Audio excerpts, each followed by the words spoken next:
With the Starship launch dominating the space headlines this week, we want to talk about the bigger picture of the current space industry. And to do this, we're joined by filmmaker Torsten Hoffmann, who is making a brand new documentary called Fortitude, in which he seeks to find out all about this trillion-dollar industry. Let us know your thoughts. You can do this via our social media pages at Space and Things 1 on Twitter and at Space and Things Podcast on Instagram and Facebook, or via the contact form on our website. Don't forget to consider joining us over at patreon.com/Space and Things. But right now, enjoy episode 139 of the Space and Things podcast. Oh my God! Unbelievable! Unbelievable, but isn't it great to touch? You're listening to Space and Things with Emily Carney and Dave Giles.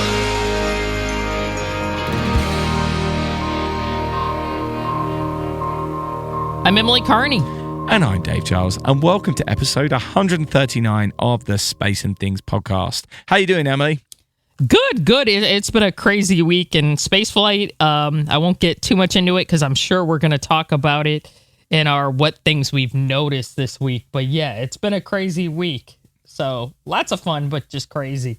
It really has been, hasn't it? Yeah. I can't imagine what it's been like for you and the other mods on Space Hipsters, because lots of chat and lots of repeat chat as well. Yeah, lots of... I need a nap, like today. I need a huge nap. Yeah, the last week has been just crazy. I have bags under my eyes. That's all I'll say about that. I have more to say, but this is a family show, so I don't want to start cussing on this show. So yeah. Right, let's get stuck into this week's main feature. I'm sure almost everyone listening either watched or heard about SpaceX launching the prototype of their Starship rocket last week. While it didn't quite make it to orbit, it's the start of a new era for spaceflight in which a heavy lift rocket could be made completely reusable. This got us thinking about the future of spaceflight. And while in the past we focused on specific companies or ideas, we wanted to think more about the bigger picture. Fortunately, an opportunity presented itself to us, which meant we got to do that. Filmmaker Torsten Hoffmann has teamed up with the people who brought us the High Frontier documentary about Gerard K. O'Neill, and they're making a brand new documentary called Fortitude. The documentary is 90% complete, and they've interviewed so many different people to give us an idea about what the future might look like. Hoffmann has made 2 other documentaries in the past, Bitcoin, The End of Money as We Know It, which won 4 international awards, and the follow-up, Cryptopia, which won 16 international festival awards. Now, he's turned his attention to spaceflight, and we're all for it. The official synopsis of the film describes it as a new documentary about the people, perils, and promises behind the emerging space industry, sparked by humanity's unquenchable thirst for exploration, fueled by capitalism's insatiable hunger for profits, and propelled by breathtaking technological advances. A new space renaissance is emerging. Fortitude uncovers how a few influential individuals with utopian ideas and vast fortunes are forging a trillion-dollar off-world industry while inspiring millions of us back on Earth. This is the story of those who take the risks, invest the capital, and endeavor to turn science fiction into science fact. So, let's talk to Torsten. It's time to shake off a case of the Thursdays and listen to Space and Things with Emily Carney and Dave Giles. Welcome, Torsten. First, let's discuss your background in entrepreneurship. You also recently made a widely acclaimed film about cryptocurrency. So what attracted you to entrepreneurship and investing and partaking in upcoming technologies? Yeah, look, I was a couple of years ago, 10 years ago now, actually, I was a sales agent for documentary makers. And I did the Netflix deals and, big companies were my clients. And I worked with many, many documentary makers. And then I heard about this crazy thing called Bitcoin. I'm like, this is nice and complex. Nobody really gets it. Let me make a documentary. Super low budget, amateur level. I should say I should have bought Bitcoin rather than make a film about it. But anyway, it was a good start to my filmmaking career. The next one, Cryptopia, is the one that you mentioned. That was 2018-19. And that one went pretty big. It's on Netflix here in Europe. It's on Amazon Prime. And now Fortitude is even bigger. Let's pivot to space entrepreneurship, the theme of Fortitude, this upcoming film, which features interviews with countless experts in the field. What pivotal moment spurred the current interest in space entrepreneurship and startups? It seems like there are tons of new space startups as opposed to even 5 years ago. For me, the interest really came from a different angle. For me, it was like I'm good at like spotting trends early, and I like doing this kind of stuff. Crypto, obviously, I was early as well. But the reason why I started making Fortitude was really everybody knows about Elon Musk and has an opinion, right? Yeah. And most people know about SpaceX. They're all over the place. They're a great company. Tons of content. But what about all these other companies, both the old space companies that have been around for 60 years that we often forget about, but also these new innovative companies that oftentimes rely on SpaceX, right? They rely on cheap access to space. So I found that aspect super, super interesting. So does this documentary focus mainly on Elon and the Elon effect, or are you looking around at the bigger picture? Because obviously he does dominate the news cycle, doesn't he? And that is why he's not part of our film. Obviously, you have to verbalize and mention him and his achievements. No doubt about it. SpaceX is a great company, and they do pop up, but 99% is non-SpaceX. To be very clear, which I think makes it also more interesting for outsiders, but also for insiders alike. Because even the space expert insiders have not been to a mission control center or can't imagine I got access into the military-industrial complex or the U.S. State Department, places like that we filmed. So the new space race, which is full of space startups and companies, looks really different from the space race of the late 1950s and 1960s. So despite the wildly different circumstances, which would be like political versus entrepreneurial competition, are there parallels and similarities explored in Fortitude? Yeah, absolutely. And that could be a whole topic. And I'm sure you've explored it elsewhere and you will know much more about it than I do. I did do my research and read all the books and stuff like that. So for me, I just picked a few things that were interesting to me. For example, now we talk about the privatization of space and commercial space and all that. But if you look under the hood, a lot of the demand in private space is actually government, right? So right. How private is private space really? And I find that interesting because you could look at it both ways, right? Why is NASA funding the two richest guys on the planet?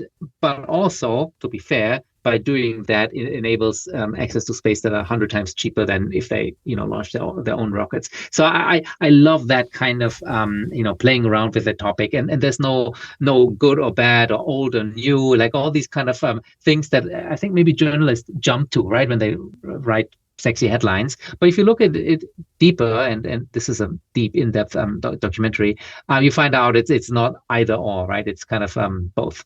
When you were interviewing people from other startups that aren't Blue Origin or SpaceX, obviously the two billionaires that you mentioned with Elon and Jeff Bezos, was there any kind of skepticism from any of the other CEOs or any of the other companies, or any bitterness that those two do get those NASA contracts?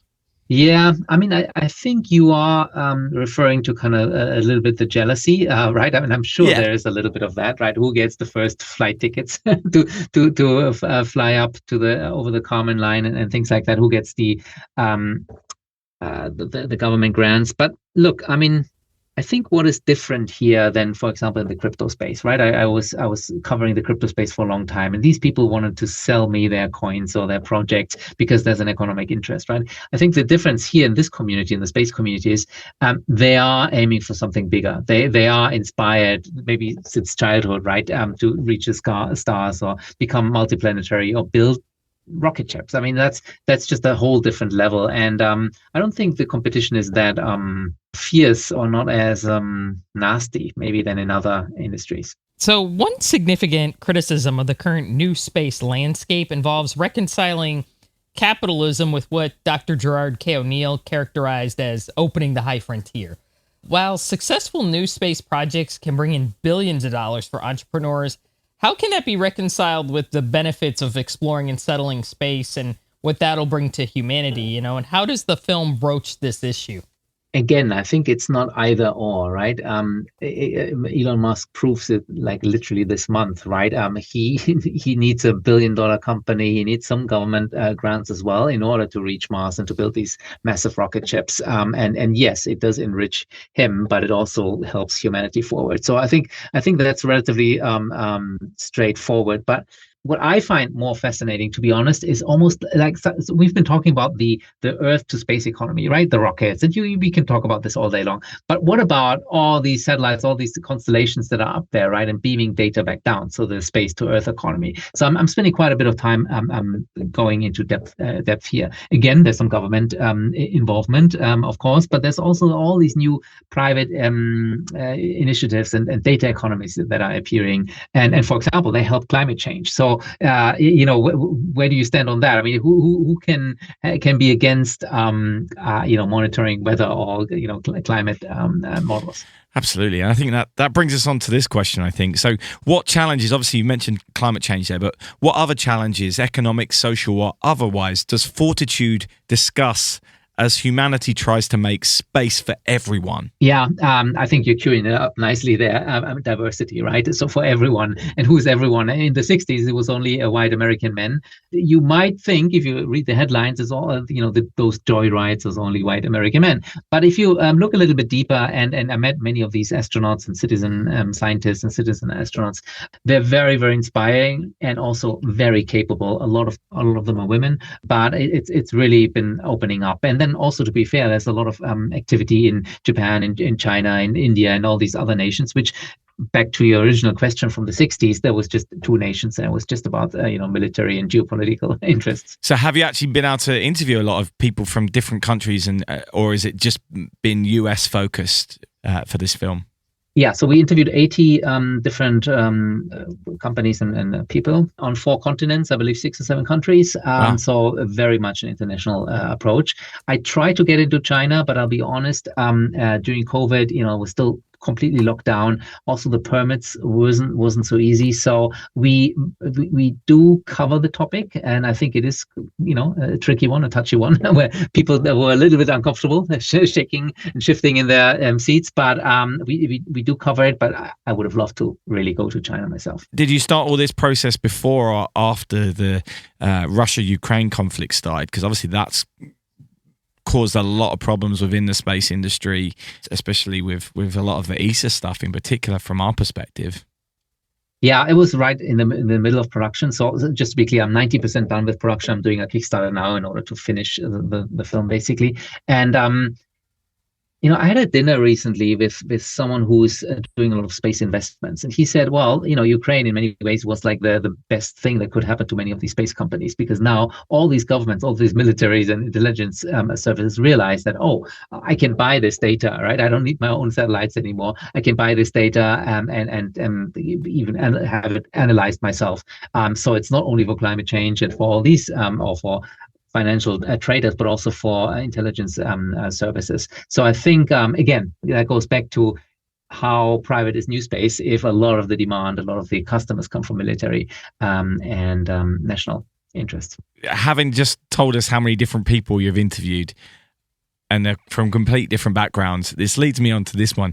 If you're anything like us, and we've interviewed a number of people as well from various different startups, and I'm sure you had a number of absolutely mind-blowing moments where someone said something you just couldn't believe quite what they were saying. Was there one person in particular who really left their mark on you with their answers? And can you give us a preview into what they might have said, or are you saving that for the movie?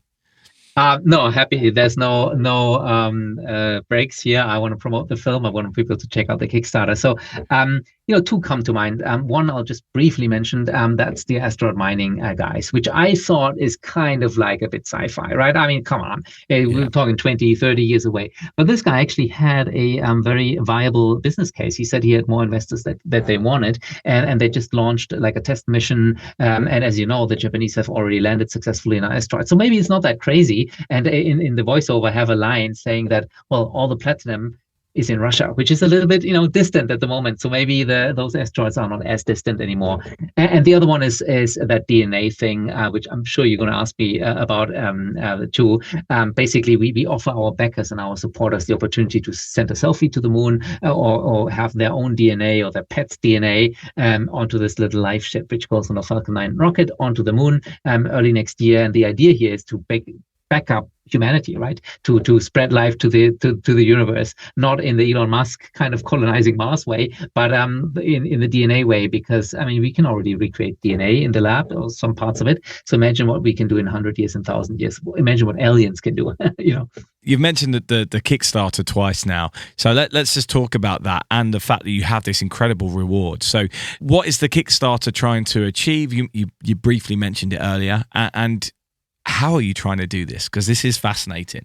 As independent filmmakers, we don't take orders from big broadcasters or corporations. I make the film that I want to make, right? So I do the research. I go around the world and learn more and want to dig down deeper and explore these topics, which is, I guess, a good thing. But it's also a bad thing in terms of trying to finance it, because eventually I did run out of money. 4 continents, 80 interviews, as I mentioned before. So what I'm doing now is the same what I did with Cryptopia, is in order to finish the film, and I'm looking at your studio, so the music and the color correction and the last 2 production days that we still need, all that money still needs to be raised, and that's what a Kickstarter usually is for: to audience build, to brand, build the brand as well, but also to get some funding in. So you did mention that you did your own research for this project. So where did you start when you started this project? As it's a big subject. It's a huge subject. Yeah, the Apollo history is a good place to start. Then I read Space Barons. I think Davenport, is that his name? Fantastic book about the history of Blue Origin, SpaceX, some of the other big projects. And then you just go from there. You just follow the news. And then once you start talking to people, they introduce you to other people, right? You start attending a conference, and then again, things opening up. And I was surprised how inviting and welcoming the community is. So I like even billion-dollar companies, stock market listed, like proper big corporations. They were able to, invite us, give us access to some locations that they've never had other film crews in. I don't expect you to name names, but were there people that said no? Yes. So SpaceX actually did say no, but I'll be honest. Wow. It's interesting because, well, first of all, I'm sure they get a million press, income. So that's maybe one of the reasons. Secondly, they have their own kind of marketing machine with Netflix and stuff like that. And thirdly, just as I said in the beginning, everybody kind of knows about Elon, has an opinion now. Everybody knows about SpaceX, and this is a film about anything else that's happening except SpaceX. So maybe that was kind of like a blessing in disguise. So, without spoiling the movie too much, did putting it together make you hopeful that space for all is possible in our lifetimes, or maybe for future generations? It does, and I have a whole bit of inspiration at the end of the film. However, there's a big but. The but is space sustainability or space debris, and that whole issue, right? So I attended many conferences, spoke to many policymakers, and also startups. You mentioned the startups that are trying to clean up space, trying to refuel satellites, all that kind of good stuff. It is scary. The Kessler effect is a real thing, and it's just scary to think about. Like with all these new space stations out there, with all these new satellites, and then it cascades down. So I think we got to be careful here, and maybe it's still time to put some rules in place, or some technologies in place. So that got me worried a little bit. If people are listening right now and they're on the fence about whether to support your movie, there are plenty of documentaries out there about the space program. Why should people back your project over other projects that are available, or what makes yours different to other things that are out there right now? Yeah, so I think for anyone in the space industry, it's in their own interest to have a piece of education that is entertaining, right, about their space. It will draw people to take the jobs, or to do the right studies in the university. It will also promote their jobs, their companies, their vision and their mission. So I think it is important. I saw the same in my previous film. It's a community building event, and I can assure you that an independent film has way larger reach. So my last film, for example, was on Al Jazeera 4 times, which is the largest broadcaster in the Middle East and Africa. I mean, just think about, the reach that BBC documentary, just to name one, would never, ever, ever reach. So that's number one. But number two, also, I mean, you got to do it for your own kind of personal reasons or your own ego. Maybe you want to see your poster, your name in the poster, or you want to, send your DNA to the moon, or some of the other perks, be part of the filmmaking process, look behind the scenes, be part of the filmmaking workshops and things like that. With obviously the Starship launch last week, have you noticed a bigger interest in what you're doing? Because that certainly puts the focus on new space, doesn't it? I mean, we're definitely entering that era. I think Eric Berger called it the era of Starship. I mean, some of my friends who are relatively well informed about space, they texted me and said, "Oh my God, SpaceX, the rocket exploded. It was a disaster, right? New York Times headlines, it exploded right after launch," not understanding that it achieved, 100 times better than it was meant to be. And that's exactly why you need content like your podcast or my documentary to educate people, right? Because we can't trust the mainstream media with just headline and news. And I think that's maybe the best sales pitch, to be honest. Fantastic. Well, this has been really, really eye-opening, and I really hope that the documentary goes really well, and you get it finished. And I can't wait to watch it personally. I think it's going to be really great. Thank you very much, Torsten. I really appreciate your time. Thank you, Dave. Emily, it's been a pleasure and an honor. I'll see you in Florida when we come through in our world tour. I'm sure there'll be an event in Miami or somewhere. Absolutely. All right. From the meme center of the universe, it's Space and Things. All right. Well, that was really cool. Torsten is really enthusiastic and impressive. I'm really excited they've interviewed so many people for this project, because it's going to have a lot of really diverse voices in it that are going to be discussing the future of space. And I love that the High Frontier people are working with him, because the High Frontier was centered around someone who was talking about the future of space in the 70s, and so it was kind of looking back at someone who was looking forward, whereas this one kind of nicely is almost not a sequel, but sort of like a extension, like, okay, now here's the people talking about moving how we're forward. Gonna do it. Now we're going to do it. Yeah, now we're talking to the people who are fulfilling this, at the present time. So I think it's a nice sort of little, I guess, connection there. I think that's really cool. I like that a lot. So I watched a clip of it, and it looks really cool. I'm excited to see this come out, and I hope people donate to the Kickstarter to get it completed. Obviously, this is our second interview that requires a Kickstarter in 2 months, and we appreciate that we might be asking a lot of people to keep funding these things, and us as well. But this does look really great, and the fact that the process is 90% complete, you're coming in right at the end at this point, and I will put a link to the trailer, so to speak, of what they've done so far, and it is cool, and they are focusing on things that perhaps don't get talked about in other documentaries that I've seen about space. I mean, the ones on Netflix are all pretty much SpaceX infomercials, and although, as you said, you can't talk about new space without talking about SpaceX. That's absolutely true. But there's a lot of other things going on, and a lot of them do rely on SpaceX and need SpaceX to be successful, and they need Starship to be successful. When we spoke to the guys at Think Orbital, their business plan is pretty much reliant on that cheap heavy lift reusable rocket of Starship. It's so important.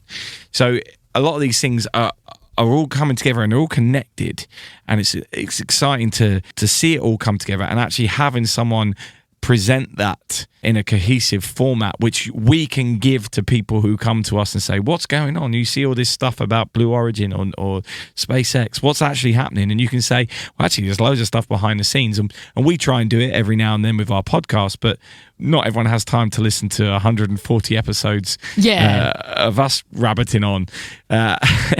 So a 2-hour documentary, which focuses all of those things together on the challenges, on what's coming up, what's exciting, is really cool, I think. Well, of course, I think that. I mean, I'm biased in that way, aren't I? Like you said, not to knock on SpaceX or anything like that, not to diss them, but I like the fact that they're focusing on other people as well, because SpaceX and Blue Origin, they get so much they get a lot of, media attention. They're not really in danger of going away because of the media or anything like that, because people lost interest. Absolutely not. But I think it's good that they're trying to promote other people who are working in the same industry, like people with startups and, people who are thinking about other things. And I like the fact that he mentioned, other issues that do affect spaceflight, such as, we got to worry about climate change. We got to worry about, debris mitigation. Yeah, that's going to be degree. Oh my God, I can't talk today. Debris mitigation. All right, I did it. We got to worry about that. But seriously, that's going to be a huge issue because there is so much in space. I mean, we think, well, space is big, right? And it's like, it is, but when you have thousands and thousands of pieces of stuff in space, and some of it is come apart, because it's old, it just probably disintegrated over time because space isn't like the most forgiving environment. That's an issue.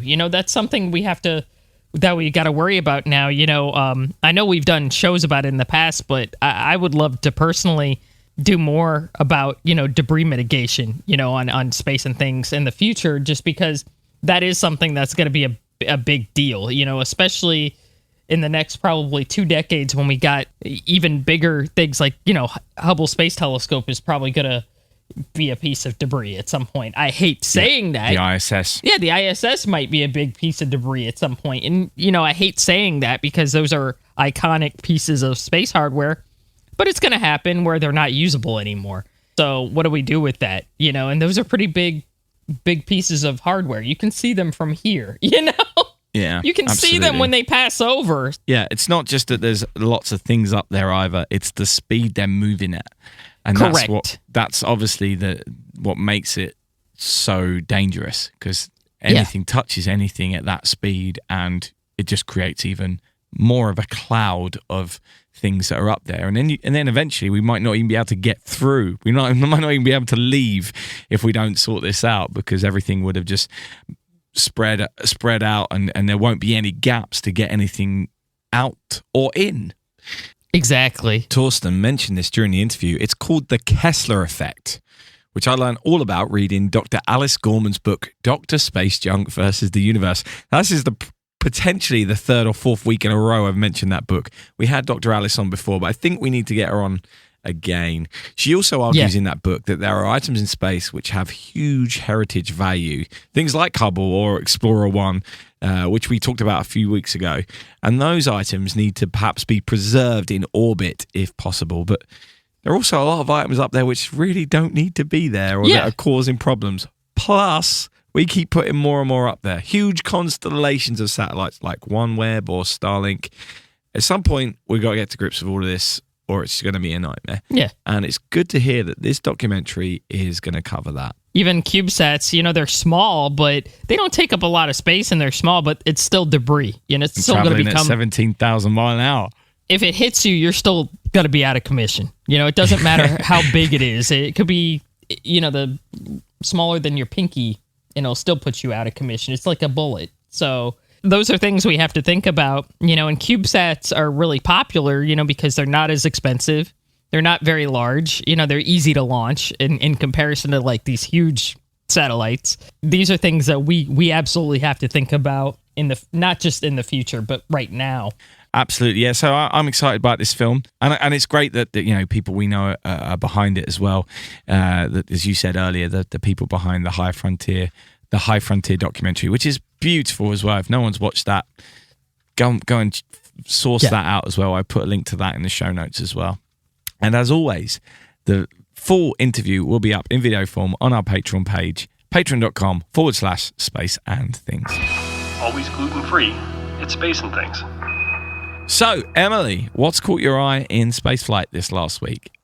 Okay, other than the obvious one thing that I thought was really cool, and we've already mentioned him several times in this week's podcast, but I figured out, I don't know how long they've been live, but Gerard K. O'Neill's papers are live on the Smithsonian website. I knew the Smithsonian had his papers for a long time, and I was always like, man, I gotta go up to Washington, D.C. to see them, which I would have done.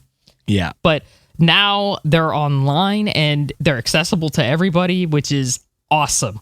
I've spent the last 2 days just going through them and losing sleep. Seriously, it's been incredible. There's a lot of rare photos that I've never seen. All of his drafts and a lot of his paperwork is there. Some of his records from when he was going through astronaut selection. He was ultimately not selected, but are there, which is incredible. As somebody who's written about him a lot, I'll be real. I'm just obsessed with his career and his life story. It kind of sucks because he's been gone for a long time. He's been, he's been dead for over 30 years, and you can't call him.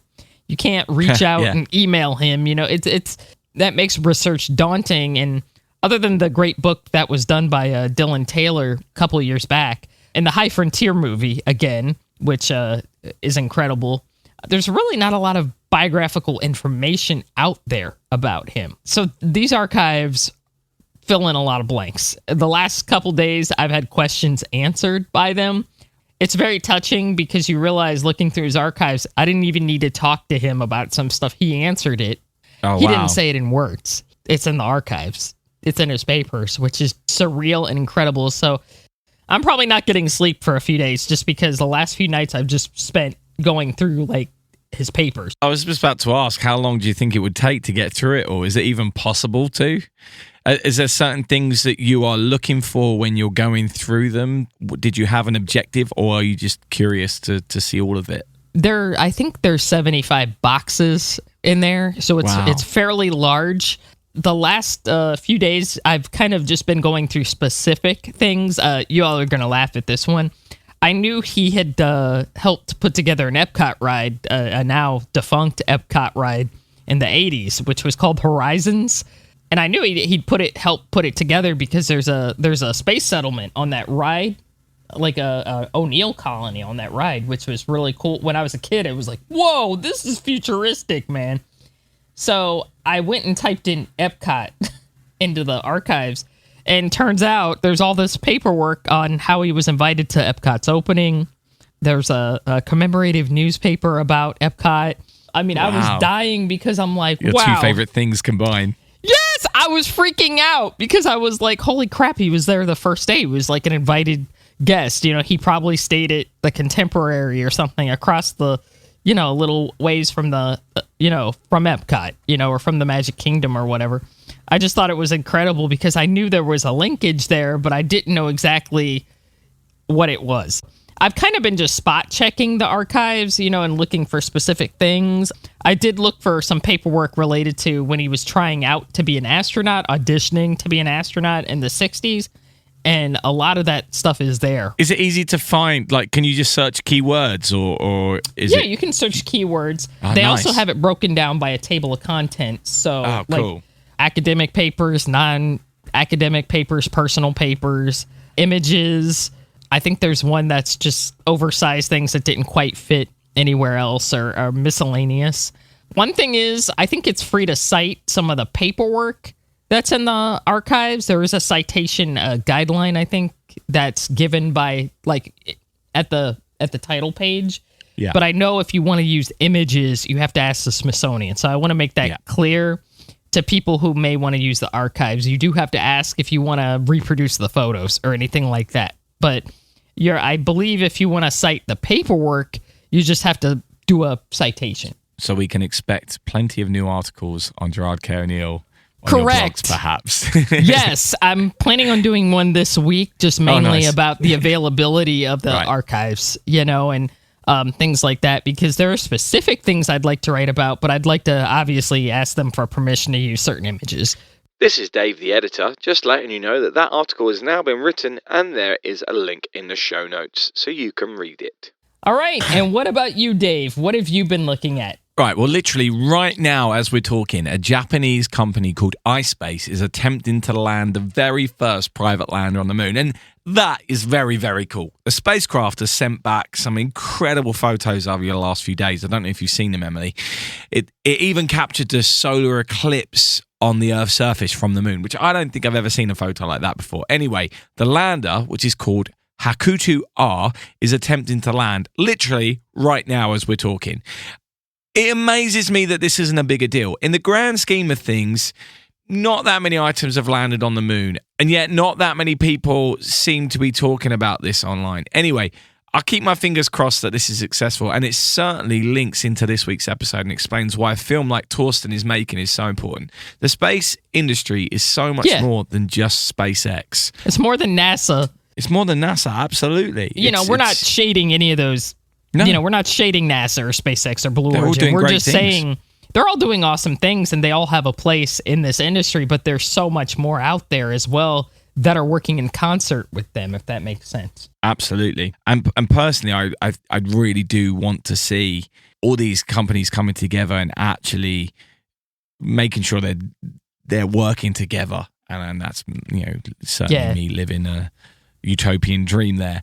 But I think when Artemis, when we have a full landing with a lot of the different contractors working together, because it's more than just SpaceX and NASA. It's probably going to be a lot of different people as well, a lot of different contractors, even the people who are making this, the spacesuits for it. I think that'll be almost sort of like the true test, almost like, can we all get along, Editor Dave here again. Unfortunately, the lander failed in its attempt to land on the moon. Full story can be found in the show notes. And I do think, Emily, that we should talk about Starship because that launch was incredible. So I think we should cover it. What were your feelings when you were watching it the other day? I was honestly very excited and very pleased. And a lot of people are going to be like, why were you pleased it blew up?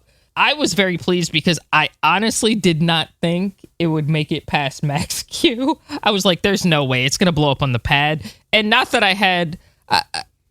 not that I doubted SpaceX or anything like that, and I'm not a SpaceX hater or anything like that, but I seriously doubted it would just make it off the pad because it's so enormous. It's so new. Yeah, it's so new. They've never done it, so I honestly did not expect much at all. I was like, if it clears the pad, that'll be awesome.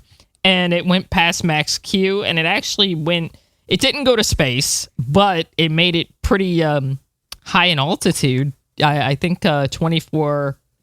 about 24 miles up, I think, or something like that. I forgot. I haven't actually looked at what that final figure was, to be honest. I was impressed that it made it past Max Q, just because it's brand new. There's so many engines. There's so many unknowns that they're trying to work out with a vehicle of this magnitude. It is the largest it's the largest rocket ever launched. Yeah, so most powerful. Yeah. Also, SpaceX were playing down the chances of it even clearing the tower. So it's not like it's a bad thing to say I didn't expect it to clear the tower, because they were almost joking, oh man, if this clears the tower, we've done well. And they were very open and blunt about that, which is refreshing as well, isn't it? From a company that big to be that honest about what they were hoping to achieve. Maybe they were intentionally downplaying it a little bit, but it didn't feel that way. It felt like they meant that. If we get this off the pad, we've done really well. I thought it was such a wonderful experience watching that thing. Yeah. It moves so funny. Maybe it's just because it's very slow. It was very slow off the pad, yeah, for sure. But it was also, when it was in space, like, it bent a little bit and it moved the way it moved and flexible, yeah. And I kept thinking it was going to break apart, and it didn't. Yeah, like, it really, some super engineering's gone into that to make something that big. Even when it was turning after the stage separation fell, and it was falling through before it was auto detonated, it didn't break apart. No, yeah, I was very impressed. I honestly was like, why is this thing still holding together? Yeah, because I'm watching it and I'm like, obviously there's been an anomaly. Ooh, yeah, I screwed that word up. Obviously there's been an anomaly, but it's still holding together, which is incredible. And not. I shouldn't even say this because people are going to say you're pitting them against each other. I'm really not, because they're not. But the Saturn V couldn't have taken that kind of stress. Like, it would have just probably, broken apart. Yeah, exactly. Whereas I was just like, wow, this thing's still hanging together. That's unbelievable. Like, obviously there's been a lot of commentary about it over the last few days, a lot of different commentary. But I was really impressed, and I'm really excited. I'm sure there'll be other attempts in the future to lift it off, and I honestly think they're going to have a success with this. I mean, they had attempts to land the booster a few years ago, the first stage booster, and the first ones did not work. I mean, you remember that going absolutely. back a few years. It didn't take them long, did it? Didn't take them long to get that right. Yeah, it took them a few tries, and finally they got it right, which is incredible. And now, we're in a system where we've got reusable rockets, which is incredible. I mean, that's something from science fiction. That's something that the space shuttle was like, oh yeah, it's reusable. Not really. As much as I love the space shuttle, it was not really a super reusable system because it had to be, we won't get into that here, but you know why. It was, certain things had to be refurbished before they flew again. They couldn't just turn it around in like 2 seconds, but I have no doubt they'll get it right the next, if not the next time, and then maybe the time after. But I honestly felt it was a great success, considering that I had no expectations. When I first turned on the live feed, I was like, I had no expectations at all. So yeah, same. It was really great to see it go. I was very, very happy because I think it really is a new era. Once they get this working, and they will, I'm certain they will. It's a game changer, and there's no denying that. It's going to absolutely revolutionize what humans can do with spaceflight. And that opens up a lot of other questions, that both morally and questions about technology, but it's exciting as well. And the fact that we can be part of those conversations is a good thing.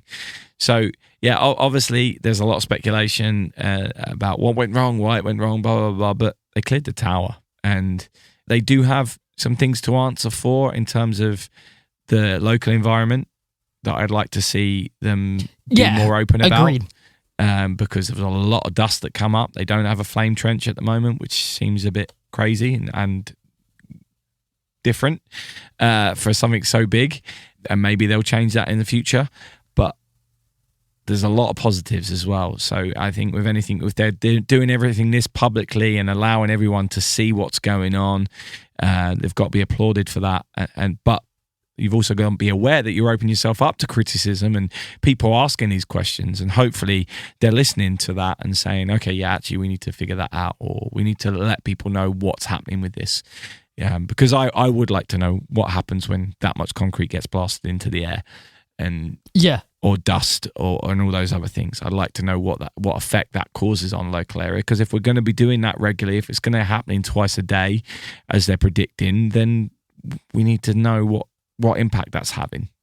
Exactly. No, I totally agree. They obviously need to work that out before they try it again, with the flame trench and all that stuff.